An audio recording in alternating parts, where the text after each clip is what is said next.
Welcome to Jeremy Chats with Coaches. Today I have on Maureen Scanlon. Hello, Maureen.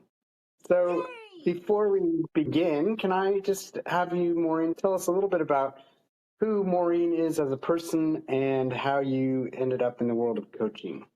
Sure. Me as a person, so my whole life I've always been, a helper, I guess you could say. My children, who are grown adults now, used to bring their friends over and say, come talk to my mom, she can help you.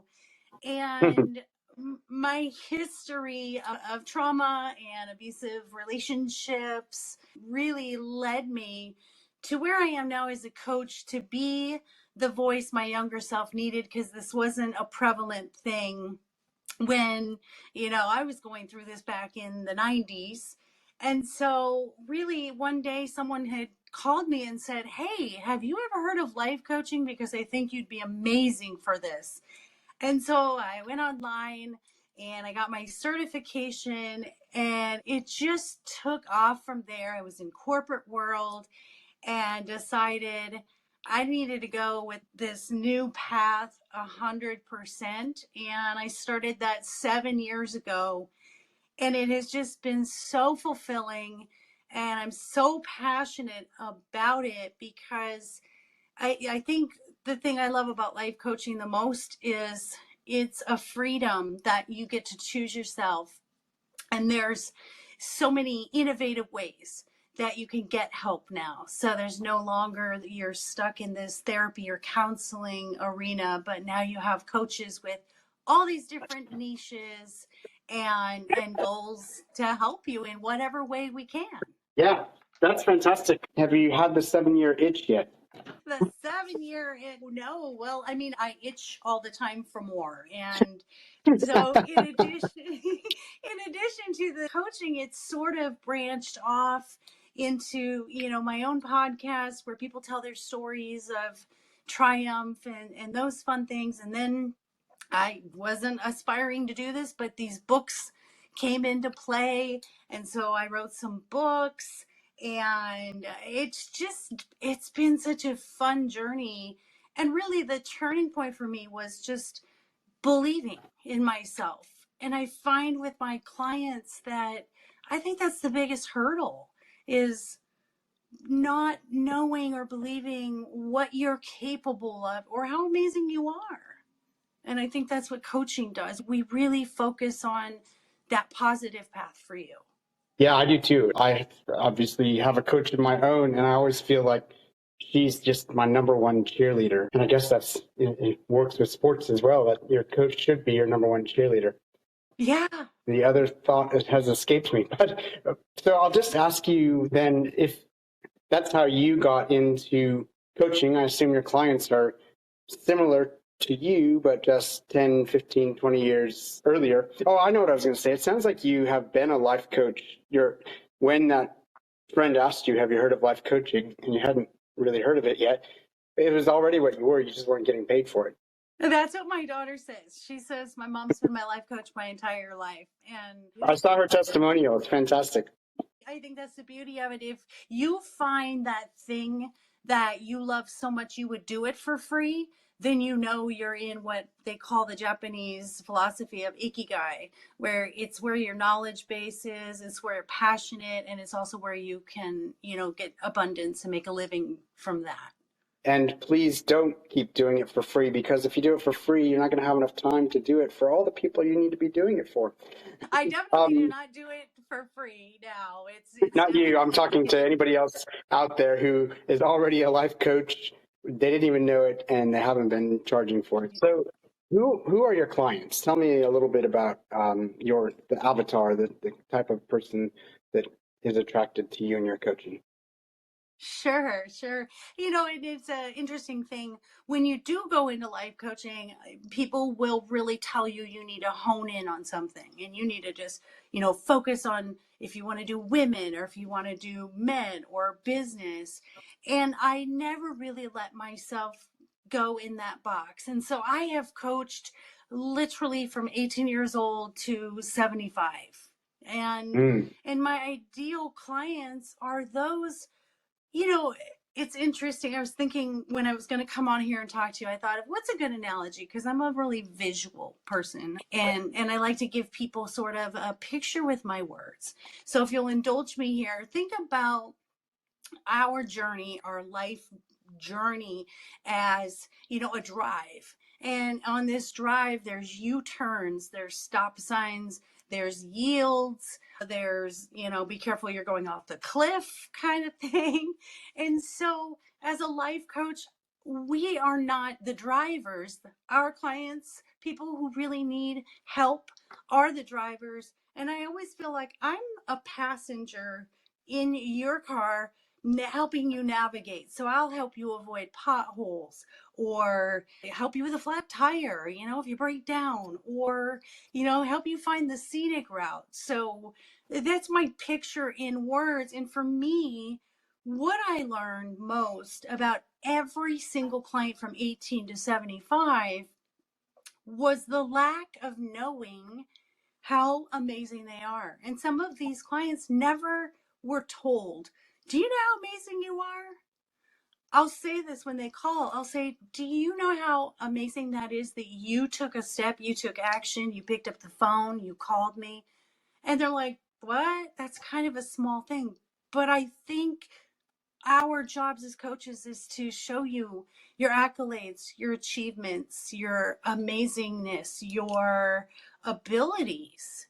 And that's really what I do. So my clients are those who just sort of reach a point in their life, whether it's relationship coaching. I do a lot of couples coaching. Maybe they're recovering from infidelity, or they're just stagnant in their relationships, or dating. I love dating coaching because I have a lot of experience with terrible dating, learned everything not to do in order to help people learn what to do, especially in today's online dating world. And then people recovering from traumatic things that have happened, divorces or moves or toxic relationships, or even just people, small business people trying to start off a business or find their purpose, get out of corporate world. So as you can see, my niche is really large and really varied. And when people come for coaching, they usually think they're coming for one problem. And it's really not that. It's the underlying ability to look inside and see what's been stopping me in all of the areas of my life. Yeah, that's fantastic. I was just thinking about sort of, because I think you said a couple minutes ago something about the difference between coaching and counseling or psychology, or was that something I was reading on your website? Yeah, no, the traditional therapy and counseling versus coaching. Yeah. So basically, to my mind, traditional therapy focuses on when you're mentally ill, getting you. So let's say there's a scale of -10 to +10. Psychology, which I have a psychology degree myself, but clinical psychology is all about getting you to 0. And then coaching for me is all about getting you to 10. And so, yeah, if you're needing to get out of that mental illness, then yes, a psychologist is where you need to be. But beyond that, often, if you're depressed or something, when they get to the point where you're no longer depressed, they say, okay, that's it. Thank you. We don't need to see you anymore. And then, yeah, but what now? Yes, and it's interesting because I have a client right now who's actually doing both. And he Yeah. stated to me, I do therapy one week, but then he goes, but I come to you for the positiveness, the Mm-hmm. goals, the affirmations, and that I love being a part of that. But you're right, there's, in psychology and therapy, the goal is to figure out the trauma, figure out the cycles and the behaviors that have been repetitive. And then when you come to life coaching, I think if you've been able to let go of that negativity, then you're Yeah. able to move forward and take the action. But there are clients sometimes where I'll say, I don't think you're ready for coaching because we need you to deal with these other things first so we can move you forward. Sometimes you actually will tell a client, you're not ready for coaching. You need to go deal with these issues in psychotherapy. Yeah, not too often, but I have had, a couple clients where they really want to stay grounded in the past, and they just Mm, really, their identity is really stuck in, the traumas and the pain. And it's very hard. We know that, just, all of us, we know that it's very hard to move forward if you're carrying, as I always say, when you wake up in the morning and you put a backpack on, you can put, these boulders in your backpack, but you're not going to be able to run. So choose to wake up and put on the empty backpack, because it really is, it's not conducive to change. And if you're coming to a life coach, you're usually interested in doing things differently, ending the insanity cycle, right? Yeah, that's right. And sometimes people, do need a little bit of psychotherapy to get out of that. Although sometimes we can, in the first session, kind of allow them to offload the past and then move on. But when they can't move on yet, you need to see a therapist first. What would you say then? I know you coach all different kinds of people in all different stages of life, and you said they normally come to you just because they know that there needs to be a change. What would you say for yourself? This could be more broad than coaching. It could be even just for life. But what would you say is the core philosophy behind your coaching? Oh, gosh. The core philosophy behind my coaching is learning to be your own best friend. And that was what really was the change, and what it changed the trajectory of my life. And I have kind of an interesting way that I convey this message and everything with me in my brand, because so when I was sort of doing that whole stop the insanity cycle and repetitiveness of bad relationships and not feeling loved unconditionally the way I wanted to, I was doing my inner work. And I was sitting at home and just kind of, I'm sad, I'm lonely, and what's going on? I'm the common denominator in all of this stuff. How do I make this change? And my dog were there. And at the time I had an Australian Shepherd who passed away last year, and a Chihuahua who was still with us, a big chunky Chihuahua. And I just remember the epiphany aha moment of me sitting there trying to figure out what I was doing that wasn't allowing me to get out of that cycle. And I just sort of look at them and they're looking at me. And it was this moment of, look how unconditionally they love you, whether you're sad or you're happy or you leave and come back. And that's when I realized I did not love myself unconditionally, and I needed to learn to be my own best friend. And so when I say learn to be your own best friend, it means, do I speak to myself encouragingly the way I do to my friends? Do I have good thoughts? Do I push myself like I would my friends? Am I honest with myself like I am my friends? And going out there and doing things independently, solo, building that confidence in her, because I had been married, from 18 years old until 30, and had never really been alone. And then I was in other relationships. And I remember at that moment looking at my dogs is when I started doing things just me, like learning the identity of who I was, not just being a mom or not just being a wife or, those things, but who really was I, and did I like myself? Well, I didn't know, because I'd never spent time with myself. I'd never got to know who I really was. And it was a game changer. It was a game changer. And what I try to do for my clients in my coaching is really allowing them that freedom to figure out who they are, to accept who they are, and to really embrace all the good things that they have. Because a lot of times we look at ourselves and we're picking ourselves apart with faults. Oh, I'm bad at this. I don't do this well, or, I'm terrible at making decisions, or I'm wishy-washy, or I've been labeled, ADHD or depression. And so really that's my goal, is always, let's look at what's good about you. We can build on what's good. We don't have to keep honing in and repeating what hasn't worked for you. Let's figure out what does work for you. Yeah. And how does that, I guess it sounds to me you're kind of an identity coach. You're helping people find their real, true identity. not what everybody else thinks they are, and not what they think that everybody else thinks that they are, but who they truly are. I love that you said that. No one has ever said that to me, but recently someone called me a human amplifier, which I thought was so cool because Yeah, that's really what I aim to do is I amplify what you are and who you are as a human and all the gifts that you've brought to this life and what you can do with those gifts. that's so good. So then how does that translate into tangible results for your clients? Yeah, let me give you a great example. I don't have a preference, old, young, women, transgender, whatever you identify with. But I do have to say this.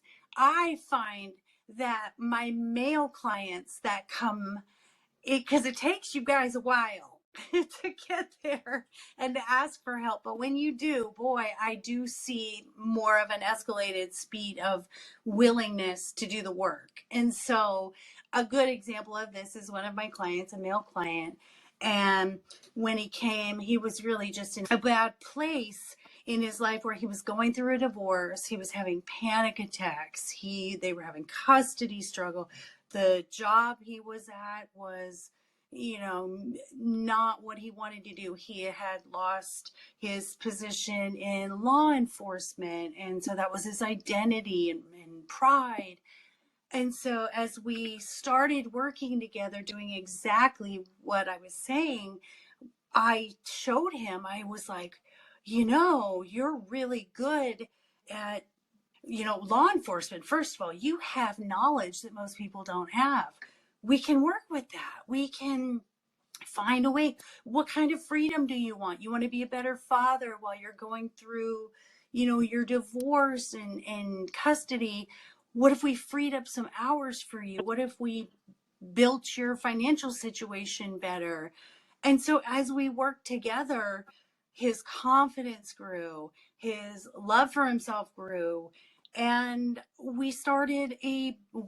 I helped him start a private investigation business and walked him through all the steps of doing that while also saying, wow, look what you accomplished. Here's 5 goals for this week. Let's get this done. And I just saw his whole demeanor, his whole identity change. And he's now a successful private investigator. He's in a new relationship. He's a wonderful dad, spending quality time with his kids. It was just removing all the limiting beliefs he had about himself and not being stuck in where I am rather than focusing on where can we be? Where can we get you? That's the whole thing is I see potential that they don't see when they're clouded by all the stuff that's holding them down. Wow. And so can you go a little bit more in detail then on when a client is unaware of their potential themselves, how do you help them identify and unlock their potential? Yes. So when I was talking about the ikigai, it's really about reminding them where their strengths lie. And people forget that when they're going through something, they forget the things that they have achieved already and the knowledge and all the accomplishments they have. Because we tend to be, as a society, always looking at tomorrow and the next thing instead of really being mindful of, wow, I'm here today and I'm going to look back at all the things I did really well. And so I do a lot of exercises. I do a lot of out of the box things as well. I ask my clients to do unique things. I don't have a master class or anything, and I know a lot of coaches do that. I'm thinking of doing that for some dating and relationships. But one of the things I do is this cloak exercise. And it's taking 5 people that you look at and you love the qualities that they have. So it could be celebrities, it could be family members, it could be anyone. And you look at 5 qualities that they have that you want. And I literally have them buy a cape and they put those words on this cape and they put it on every morning and they visualize becoming those things. And it's really a neat sort of vision board, like a literal vision board of I'm becoming this thing. And it's such an easy thing because, as you know, everybody knows, affirmations are so important, and repeating a thought 3 or more times becomes this belief. And so making them really focus on A, what they already are, what they've already accomplished, B, what they want to be and what they can become, and C, just finally establishing the belief that they're capable and that they have choices. I think really enforcing that we have choices helps us to feel empowered to change those things that we want to change. Wow, I love that. It's such a kinesthetic experience, putting it all on the cape and putting the cape on every morning. You'd be a great coach for a nerdy person like me. I love it. I'm a nerd too, so it takes one to know one, right? I don't know if you have heard any of the previous episodes or not, but I am currently in the hospital from falling off my roof, and I have a back brace on, and it's just this whole huge brace that goes all the way around me, and it's just white. And everyone keeps saying, you need to paint that like a Teenage Mutant Ninja Turtle or Iron Man or something like that. Oh my But I'm like, gosh, Jeremy! I'm like, how nobody's going to know that I'm impressive. injured then. They're just going to think that I'm a big nerd who wants to walk around and cosplay all the time. But oh, well, that's all right. That's right. We don't care. We don't care. We do not need anybody's, but as long as you move through life with joy and it makes you feel good. Oh my gosh. Honey, I'm so sorry. I did not know that. And oh my gosh, I Oh, no, love that's you. okay. It's a very good thing.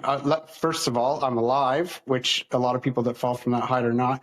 And then secondly, my doctor said the people that he does see, because they live, are generally in a wheelchair, and a lot of them can't talk. And talking is my favorite thing to do. That's why I've started this podcast. But I don't have any permanent injuries. It's all going to heal up. It's 18 broken bones, but they're all going to heal.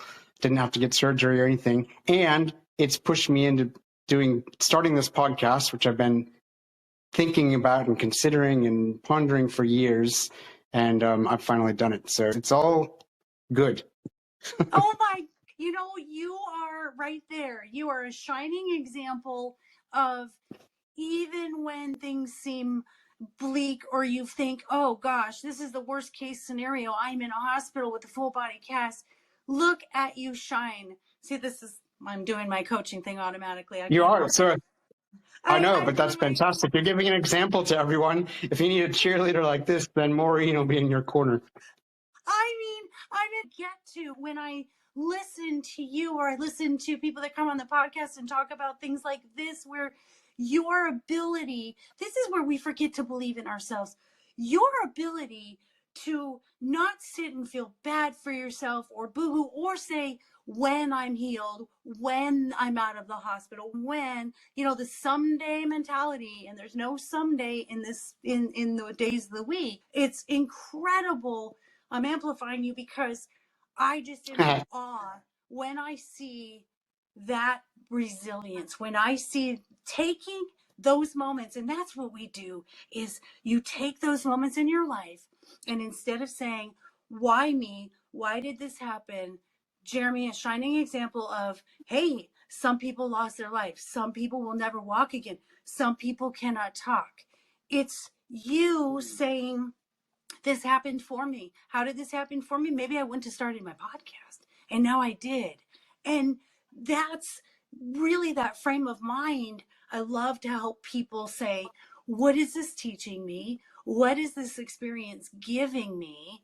Because that's life, right? That's why we came here, I believe, is I want to learn and I want to grow. And I can't do that if everything is status quo and uneventful and predictable. What fun is that? Life is unpredictable. And if we are able to take that kind of turmoil and struggle and hardship and say, I did this, you can do this too. So I want to give you just a huge shout out for that. Thank you, Maureen. You've put a huge smile on my face, and I think you've only put me 2 or 3 steps back from nirvana because you've just stroked my ego a bit, and now I'll have a little more ego to let go of. But no.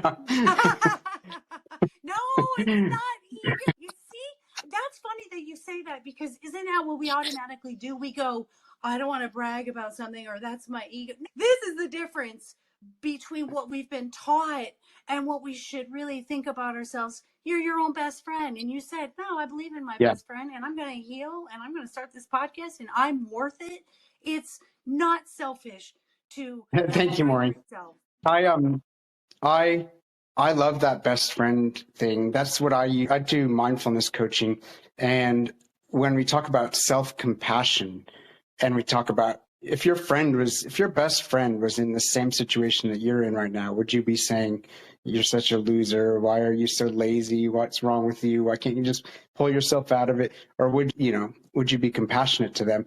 And so what is it? I don't know. It's not the golden rule or the platinum rule, but my version of it for self-compassion is treat yourself the way that you would treat your best friend in this situation. That's right. That is absolutely right. And then here's the cool thing. What people don't realize is when you start doing coaching, or you start doing this inner work, what you don't realize is it's a gift you're giving to the world. So it isn't selfish. You're actually doing something that benefits the world, because the better you are as a person, the better friend you are, the better partner you are, the better worker you are. All of that benefits, the world benefits when you love yourself first. And I say this all the time, when it comes to like my relationship coaching, or when it comes to my dating coaching, when people are looking to date, I always say, are you at the highest level that you can be, so you can attract someone at that level that you're looking for? Yeah, it's because the mindfulness coaching that I do, what I've mostly done is work with women who are, and that's just a coincidence, I advertised to both men and women, but women were the ones who asked for the help, who are recently separated or divorced out of a long-term relationship. And when I was first putting that together, and I had a marketing coach and a team of people marketing, they kept getting it confused, thinking that I was there to help that person find their new person. But that's not what I was there for at all. I was there to help them love themselves and become that person themselves that doesn't need someone else to make them happy. And that's coincidentally, or the best way for them to have a possibility of finding that person. But they need to be happy to find the right person, not find the right person to be happy. That's absolutely it. That's such a big part of what I love doing, because I was that person. I was that, that whole two halves make a whole, or you're my better half. No, that's BS, because I'm not half a person. I'm a whole person. And we have to be a whole person to be with someone, to have the most healthy and fulfilling relationship, because otherwise you're asking someone to fill in the voids that you haven't filled in, or you haven't healed, you haven't learned. And I found myself doing that for so many years. I mean, this is up until I was 45 years old. It took me that long. But then I was totally healed, not looking for a relationship. And what happened? My husband, I meet him online, and actually I avoided him for 3 months. We didn't even date. We didn't go on our first date for 3 months. And it's funny, because I wasn't looking any longer for someone to fulfill that. I didn't think being in a partnership was necessary. And that's kind of what I was taught in my family. You're really nothing if you're not in a partnership with someone. And I had to undo all those beliefs and say, no, I'm enough. I'm enough on my own. I'm good.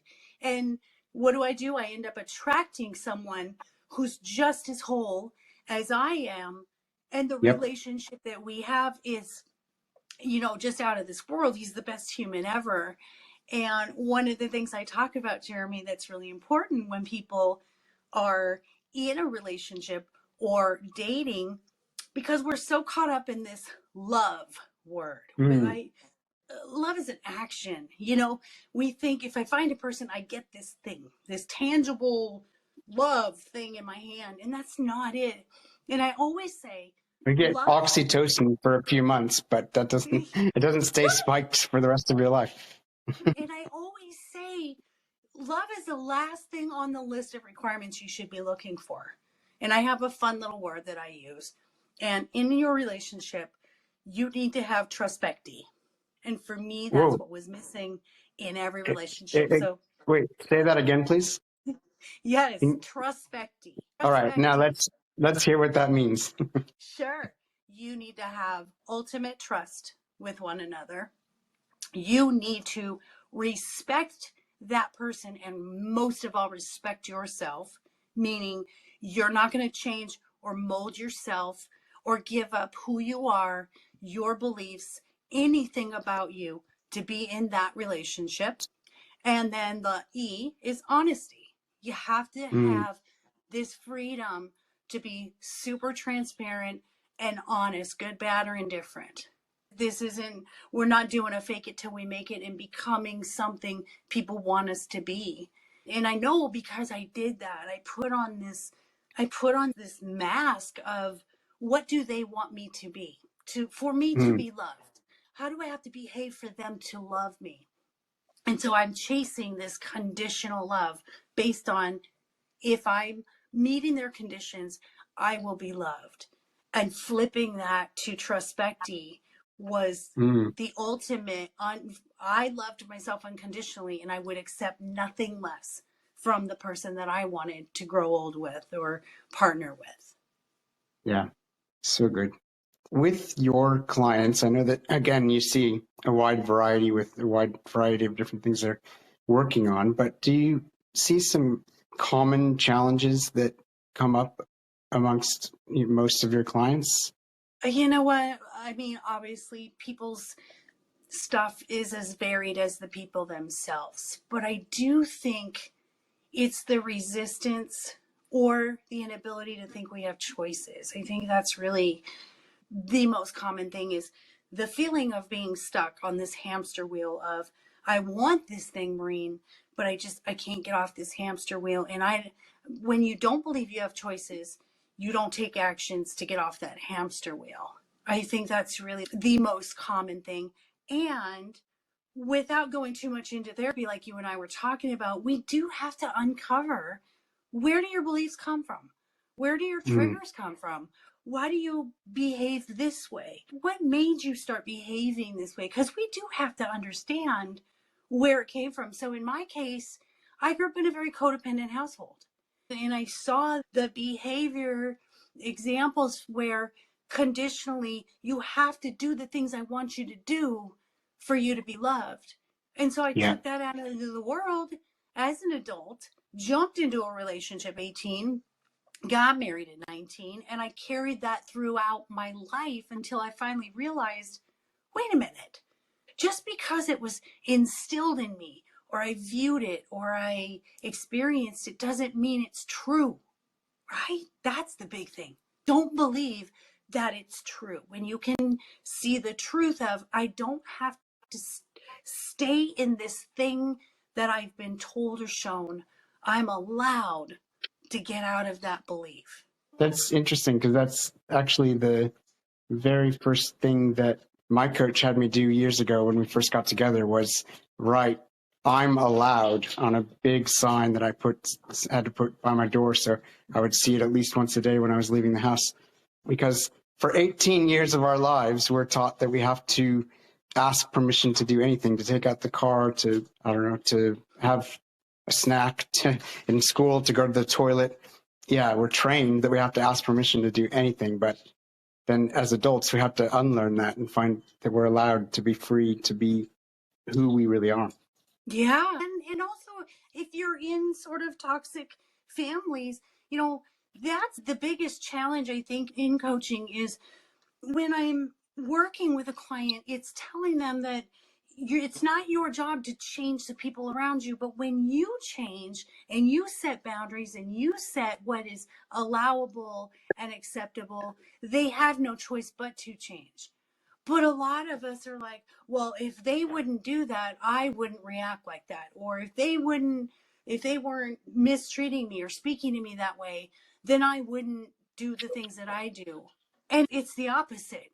You set that boundary and say, that's not acceptable to me. I'm not going to engage in conflict. I'm not going to be reactive. I'm allowing myself to walk away, or I'm distancing myself from a relationship that I don't feel will ever change, and I need to do what serves me best. That's when the change happens. Yeah. And as a matter of fact, you probably don't know it when you're making that decision, but it probably not only serves you best, it probably serves them best as well. Yeah. Yeah. And I think really the family ties are probably the most difficult for us to let go, because we feel that we owe them their blood, but they're my daughter, but they're my mother. I have to do this. You really don't. You come into the world alone and you leave alone. And in between that dash, you're allowed to decide. And I always say, time, like a friendship, you've been friends for 20 years and you're like, oh, I just put up with it because we've been friends for 20 years. Or family, well, we're blood, I have to. Those are not shackles. You don't have to be shackled to it. My favorite way to view having to let go of things that don't serve me is saying that contract ended. So by saying we fulfilled what we needed to, whether it was learning from one another or teaching each other, whatever it was, it gave me gratitude and it gave me a better understanding of myself. But I don't have an obligation to continue relationships with anyone, strangers, relationships, romantic, friendships, or family. We don't have an obligation to continue abuse or mistreatment or anything that doesn't feel good. The energy vampires, all of those things. We have a right to say, it doesn't work for me and I'm ending the contract. Yep. What is one piece of wisdom that you find yourself consistently giving to all different clients or people in general? Favorite sort of mantra to say to clients is, nothing meant for me will ever miss me. That's my favorite thing to say. It gives you hope. It gives you this understanding that I don't have to chase everything. I don't have to hustle and work so hard. And really, as humans, being patient is our hardest. And when you say that to yourself, nothing meant for me will ever miss me, you allow yourself to sort of relax and be mindful and be in the moments instead of being so impatient. It's not happening. I want this to happen. It has to run its course, right? Everything has to be aligned. It's like a pregnancy. Everything, the baby has to grow. Each month there's different developments, there's eyelashes, there's fingernails. And so at that 9-month mark, when that baby's ready, that baby's coming. So if we looked at life that way, the things that we desire, the things that we want, it doesn't mean we don't take action. We do those things that take action, but you don't have to stress about it not happening. So nothing meant for you will ever miss you. You just keep working and believing and knowing that if I have that desire, it would not be in me unless it was coming to pass. I love that. And I think it was Mike Kaplan, a comedian, that I heard this from. But what I think somebody had asked him how to become a successful comedian. And he said the best thing to do is to act as if you already are. So it's not that trying and trying. You just act as if, what would a comedian do? Okay, that's what I'll do. Or whatever you're working towards. And you just do what they would do. That's not that try hard thing that you're talking about. It's just being. You are being that. Maybe you're not getting paid for it yet, but just like you were a life coach long before you got paid for it. You know, that's funny. When I got my certification, the day that I got my certification, I wrote myself a $5 million check to Maureen Scanlon Life Coach. That sounds like somebody follows Jim Carrey. I was just going to say, just like I wrote it out to Maureen Scanlon Life Coaching, my $5 million check, and I still have it, and I have it, visible. And it's the idea. When are you going to cash it? You know what? I've always said next stop Oprah's couch. So whenever Oprah discovers, that I'm worthy of sitting across from her, Oprah, if you like The Secret, then you will love Maureen Scanlon. Seriously. Yeah. And she's a dog lover, so even better. But yeah, that's, and I think that's what sort of that uniqueness for me is. Everybody loves dogs. Everybody has had a dog or, has one now or knows people with dogs. And when you look at dogs, it's how we need to live our lives. And, I don't want to. I'm waiting for the day when AI feeds me and takes me out on walks and just takes care of me, and I can just be living in the moment and not worrying one bit about anything in the future. That's right. That is right. Well, excuse me. And that's, that was the idea. That's the weird thing, is just observing them. I was getting all these ideas for each chapter of the book, and I was just like, oh my gosh, it's so simple. First of all, they only have to live 10 years, on average.